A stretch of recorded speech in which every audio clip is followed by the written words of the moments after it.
간밤 뉴욕 증시를 수놓았던 뜨거운 이슈와 인사이트를 정리해보는 시간입니다. 이항영의 월가이드 시작하겠습니다. MTN 이항영 전문위원 화상으로 연결돼 있습니다. 위원님 안녕하십니까?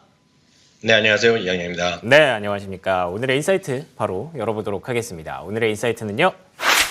충격적인 테슬라 주가의 폭락입니다. 진짜 말 그대로 충격적이죠. 사실 이 정도까지 내려올 줄은 몰랐습니다. $200 정도는 지켜줄 줄 알았는데 한번 무너지니까 정말 속절없이 무너지더라고요. 어떻게 보셨습니까?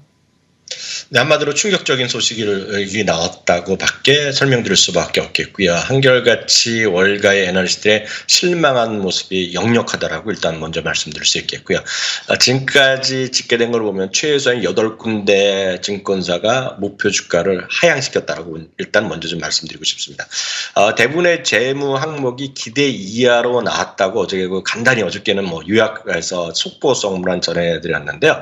특히 이제 기대가 우려이자 이번엔 좀 좋아지지 않을까 생각했던 총 마진율이 기대보다도 예상치를 많이 낮췄지만 그것도 못 맞추는 17.6%가 나온 것 자체가 상당히 좀 아픈 흐름이 되겠습니다. 다만 이제 순현금 흐름이라든가 이런 것들이 상당히 좀 좋게 나온 것도 분명히 일부 긍정적인 해석을 안 할 수도 있겠으나 전체적으로 보면 한마디로 실망스럽다라고 보셔야 되겠고요.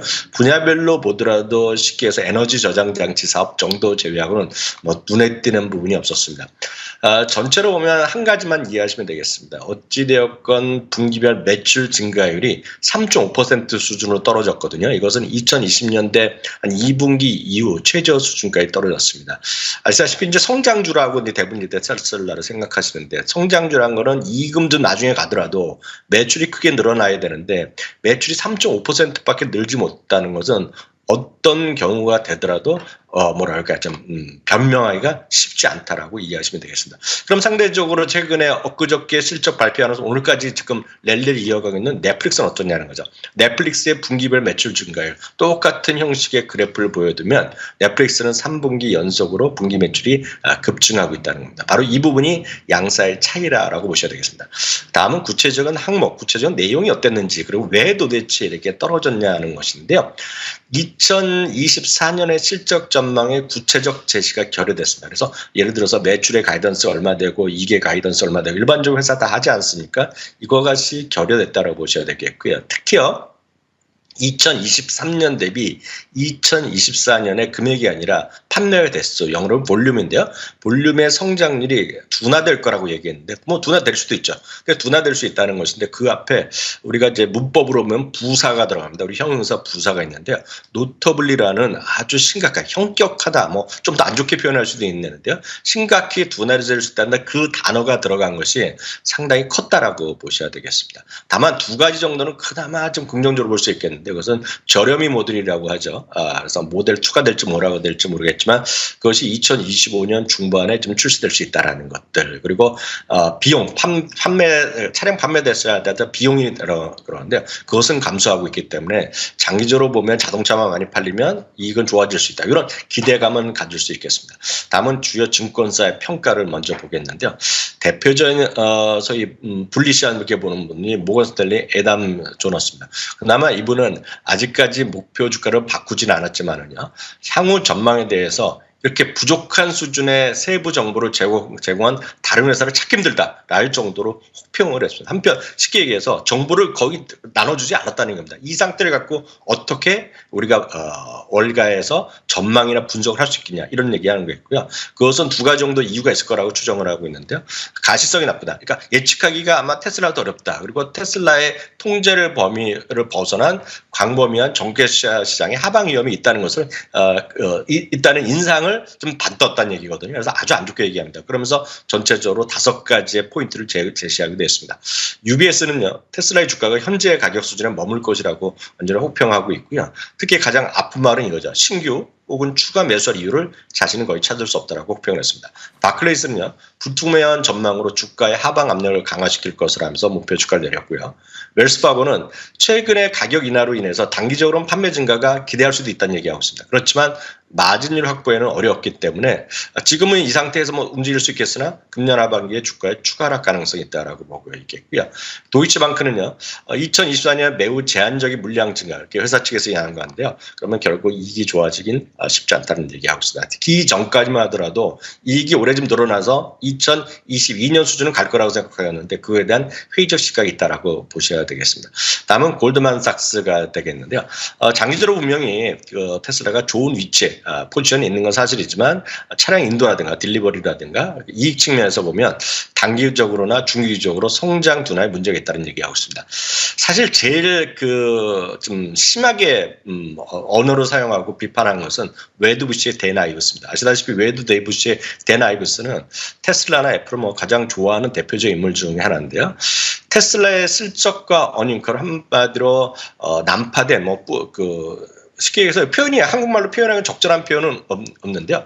기차가 탈선했다. 이러면서 기차가 탈선하면 완전 상당히 이제 부서지지 않습니까? 그 얘기를 했고요. 그걸 이제 한국말로 좀 표현하거나 미국에서 자주 쓰는 표현인데 그냥 한마디로 제가 더 쉽게 우리가 쓰는 말을 보면 어저께 어닝콜 자체는 엉망진창이었다라고 표현하시면 되겠습니다. 그래서 쉽게 해서 렉트 트레인이라는 표현이 우리나라로 보면 엉망진창이랐다는 그런 표현 정도로 이해하시면 맞을 것 같고요. 자신들은 이번에 가격 인하에 대한 정책, 그리고 마진이 어떻게 바뀌냐, 그리고 수요 변동에 대비해서 자신들이 어떻게 전략적으로 움직일 것인지고 재정적으로 어떻게 좀 확보할 수 있는지를 제공할 것이라고 자기는 믿었었는데요. 자신들이 믿었는데 완전히 틀렸다는 표현을 쓰고 있습니다. 자신들이 완전 바보 같았다는 얘기를 하고 있겠고요. 그러면서 하는 얘기가 이 테슬라나 이런 사람들이 한마디로 우리도 보면 어른답지 못했다 이런 표현을 쓰지 않습니까? 영어로도 그런 표현이 있는데요. 완전히 애들같이 어저께 발표했다는 겁니다. 그러면서 상당히 호평을 했다라고 보셔야 되겠고요. 지금 이런 가격이나 이런 것들을 보면 카테고리 4의 허리케인, 그러니까 우리나라도 1등급, 2등급, 3등급 있는데요. 카테고리 4 허리케인이면 뭐 전혀 걸어다니지 못하고 외부에 나가면 안 될 정도로 심각한 허리케인인데요. 그 정도로 일단은 상당히 좀 쉽게 어렵게 얘기했다고 얘기하면서 목표 주가를 350에서 315달러로 하향하게 됐습니다.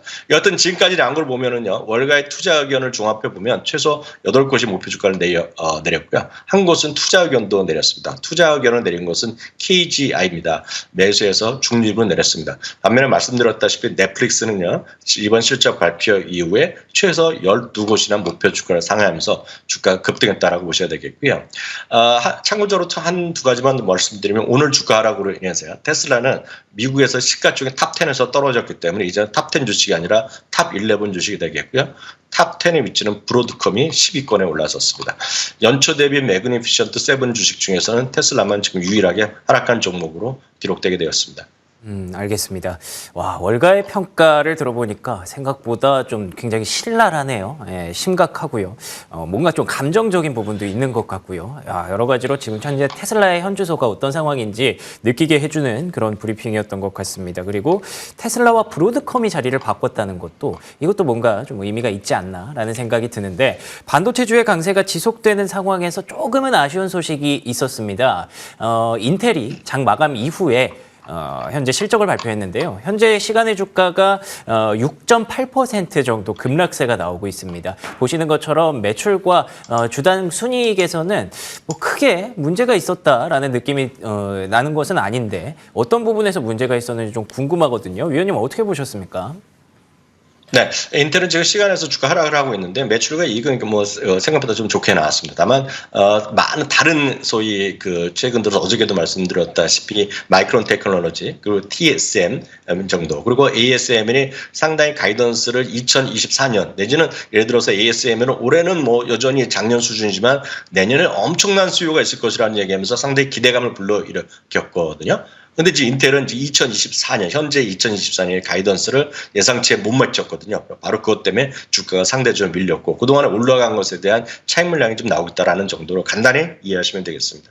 알겠습니다. 가이던스가 조금 아쉬웠고요. 그리고 그동안 또 올라왔던 게 있었기 때문에 그에 대한 차익 매물 정도로 일단 파악하고 계시다. 뭐 자세한 내용은 저희가 다음 주에 한번 또 다뤄볼 기회가 되지 않을까 싶습니다. 자, 그러면 오늘의 헤드라인으로 넘어가 보도록 하겠습니다. 오늘 첫 번째 헤드라인은요. 요거 봐야 됩니다. 미국의 경기 생각보다 강력합니다. 4분기 GDP 성장률이 3.3%. 과연 이 성장세 지속될 수 있을지 어떻게 보십니까? 계속 말씀드리지만 미국 경기, 미국 경제, 미국 주식시장에서는 막연한 불안감이 워낙 많이 갖고 있습니다. 그리고 그런 얘기를 하는 분들이 진짜 많습니다. 특히 미국 주식이 이렇게 올라갈 때는 별로 얘기를 안 하지만은요, 미국 주식이 한 이틀만 빠져보십시오. 한 2, 3%만 내려가면은요, 전 세계 엄청 많은 사람들이 특히 전문가분들이요, 뭐 경제학자가 됐건 금융 전문가들이 여기저기 나서서 미국이 이제 끝났다, 미국이 이제 리세션이 온다, 미국 경제는 이제 끝났고 주식시장도 떨어지는 일만 남았다는 얘기를 많이 합니다. 특히 작년에 24%가 올라간 이후에 올 초에 약간 쉬지 않았습니까? 정확하게 7, 8일 정도 쉬었는데요. 그때 기억하시죠? 제가 잠시 쉬었을 텐데요. 그때 보면 여기저기서 미국 증시에 대한 경고의 목소리가 엄청 나왔고요. 그때 나올 때마다 떨어질 때 하는 얘기가 리세션의 우려가 또 나옵니다. 다만 우리 기억하시죠? 리세션이라는 말은 3년 전부터 나왔고요. 3년 전부터 그 횟수로 3년이 되겠고요. 많으니 2년이 넘는데 그때 나온 것이 장단기 금리 역전입니다. 지금 현재를 보면 24개월째 장단기 금리는 역전된 상태입니다. 월스트리트 저널이 오늘 신랄한 기사를 썼는데요. 제목만 보더라도 그냥 딱 눈에 띕니다. What recession이라는 표현을 쓰고 있는데 리세션이라고 얘기하는 사람 도대체 어디 갔나 얘기하는 겁니다. 그러면서 2023년에 미국의 경제 성장률은 다시 한번 고도 성장을 하면서 마감됐다라는 표현을 하고 있습니다. 표에도 보시다시피요. GDP는 3.3% 4분기 성장했습니다. 2분기 정도 2% 정도 성장할 거로 예측했거든요. 월가에서. 물론 막판에 골드만삭스가 좀 올리기도 했으나 그보다 훨씬 더 성장을 했습니다. 물론 예비치기 때문에 뭐 바뀔 수 있죠. 이런 추세를 보면 연간으로 보면 2.5%로 보입니다. 2022년에 1.9%였습니다. 였으니까 작년에 성장했고요. 물론 올해 성장률은 1.0% 정도가 컨센서스인데 어떻게 될지는 뭐 아직 멀었으니까 가봐야 될 것 같습니다. 정부의 투자라든가 정부의 소비 그리고 소비자의 소비가 일반 소비자의 소비가 미국 경제의 성장을 주도했다라고 보셔야 되겠고요. 성장의 기여도를 보더라도 소비자들의 소비, 수출 주정부, 지방정부의 소비, 그리고 기업 투자 등의 순서였습니다. 어제도 잠깐 보여드렸지만요. 이게 같은 흐름으로 이해하셔야 될 것 같습니다. 미국의 제조업과 서비스를 토탈해서 얘기하는 종합, 소위 PMI라고 우리가 다 쉽게 얘기하시면 되겠는데요. 이것도 지금 6개월 만에 최고에 나왔다라고 제가 어저께 보여드렸는데요. 다시 한번 확인해 드립니다. 미시간 대학교의 1년 기대 인플레이션 보셨죠? 미시간 대학의 1년 기대 인플레이션도 2.9% 수준으로 훅 떨어졌습니다. 이런 것들을 반영해서 미시간 대학교의 소비자 심리 지수 이것도 역시 1월 예비치가 되겠는데요. 이거 역시 76.8%로 예측치가 70.0이었습니다. 보다 훨씬 좋아지고 있습니다. 그것은 무슨 말씀을 제가 드리고자 하냐면 경고의 목소리는 여기저기 넘쳐나지만 한마디로 보면 전 세계에서 미국 경제만큼 좋은 것은 상대적으로 없다라고 보셔야 되겠고요. 가장 우리 입장에서 보면 우리 시청자분들 그리고 저도 마찬가지 이 방송을 보시는 뭐 다른 분들도 마찬가지인데요. 전 이 그림은 여러분들 꼭 좀 여러분들 스마트폰이나 여러분 노트북 이런 데 좀 저장해 두시고 보셔야 되겠고요. 미국 주식시장 왜 강한지를 보여주는 전 단 한 장의 그림을 설명드린다면 좀 약간 이 매크로적으로 말씀드리면 딱 이거 하나라고 보시면 되겠습니다. 바로 개인의 소득에 대한 퍼스널 인컴입니다. 토탈이 되겠고요. 다음은 오늘도 보여드렸던 개인들의 소비 상황인데요. 딱 보면 느끼신 게 있죠. 개인의 소비가 계속 더 많이 올라가고 있고요. 소비자의 소비도 약간 속도는 차이 있으면 꾸준히 올라가는데 여전히 소비하는 것보다 소득이 훨씬 큰 나라입니다. 우리나라는 최근 들어서 올해도 작년에도 워낙 경기가 안 좋다 보니 소득보다 지금 소비가 비용이 많이 늘어나니까 쉽게 얘기해서 우리가 가처분 소득이 크게 오히려 마이너스 나는 것을 보고 있지 않습니까? 그러니까 뭐 이것저것 빚 갖고 뭐 갖고 나서 기업들도 마찬가지 지금 소비할 게 없다는 거 아닙니까? 미국은 다르다는 걸 보여주는 것이 바로 이 그림이기 때문에 여러분들 미국 주식에 대해서 헷갈리고 고민하시는 분은 이 그림을 항상 보시고 이 그림을 항상 업데이트 하시면 좋을 것 같습니다. 개인 소득과 소비, 그러니까 이번에 GDP가 성장했던 서프라이즈가 나왔던 배경도 소비 지출이 굉장히 좋았거든요. 이 부분이 리세션에 대한 우려를 완전히 지원했다라는 얘기들도 있기 때문에 다들 너무 근거 없는 그런 우려는 접어놔도 좋을 것 같습니다. 자, 그러면 두 번째 헤드라인으로 넘어가 보도록 하겠습니다. 두 번째 헤드라인은 마이크로소프트입니다. 마이크로소프트 시총 3조 달러에 빛나는 AI 대장이 2천여 명의 감원 소식을 발표했습니다. 저는 이게 어떤 이유에서 진행이 되는 건지 좀 궁금하더라고요. 네, 액티비전 블리자드 인수가 완전히 그 성사된 거 아닙니까? 법적으로 마무리됐기 때문에 이제 회사 측의 입장에서 보면 비슷한 업무를 하는 사람들이 꽤 있을 거 아닙니까? 어떤 조직이든 간에. 그러다 보니 액티비전 블리자드라든가 엑스박스 분야로 구성된 게임 사업부의 인원 중 9% 직원 총 1,900명 가문을 발표했고요. 블리자드에 담당된 대표도 같이 사직을 했습니다. 겹치는 사업 분야의 효율적 인적 관리를 위한 대규모 인적 조정이라고 발표했고요. 참고적으로 게임 사업 분야는 이제 블리자드랑 액티비전 이런 것뿐만 아니라 킹 그리고 엑스박스 등등이 합쳐져서 이제 매출이 나온다라고 보셔야 되겠습니다. 참고적으로 마이크로소프트는요, 지난 3분기 실적 발표에서 10개 사업 분야 모두가 플러스로 성장했습니다. 가장 마지막까지 마이너스를 경쟁하던 윈도우 OEM까지 지금 플러스 났다는 것에 주목하셔야 될 것 같고요. 이번 실적 발표, 1월 30일 날 발표할 실적에도 바로 이 부분을 주목하셔야 될 것 같습니다. 참고적으로 게임 사업 분야는 7% 정도 매출을 차지하는 분야라고 보셔야 되겠고요. 참고로요. 미국의 IT 업계는 금년 들어서도 인적 구조조정을 지속하고 있습니다. 아마존도 있었고요. 이번 주에도 이베이에서 1,000명, SAP에서도 8,000명 해고를 발표했다는 것도 소식이 있었습니다. 한편 오늘자로 마이크로소프트가 공식적으로 3조 달러 시대 마감하면서 오늘 또 마감됐기 때문에 상당히 오늘 의미 있는 날로 기록될 것 같고요.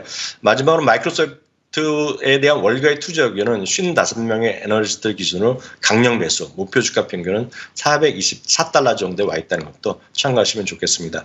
좋습니다. 3조 달러임에도 불구하고 여전히 강력 매수가 이렇게 강하게 불타고 있는 마이크로소프트. 뭐 일단 인수를 했으니까 정리는 어느 정도 필요하겠죠. 자, 그러면 세 번째 헤드라인으로 넘어가 보겠습니다. 마지막 헤드라인은요, 알파벳입니다. 뭐 크게 이슈가 되고 있지는 않습니다만 AI 하면 빼놓을 수 없는 기업 알파벳의 주가도 어느덧 26개월 만에 사상 최고치를 돌파했습니다. 어떤 체크 포인트들이 있었을까요? 네, 단순하게 팩트 위주로만 말씀드리겠습니다. 2021년 11월 18일 날 149.84달러로 이제 나왔는데요. 오늘 26개월 만에 사상 최고가를 기록했습니다. 작년 3분기 실적 발표 후에는 주가가 상대적으로 부진했습니다.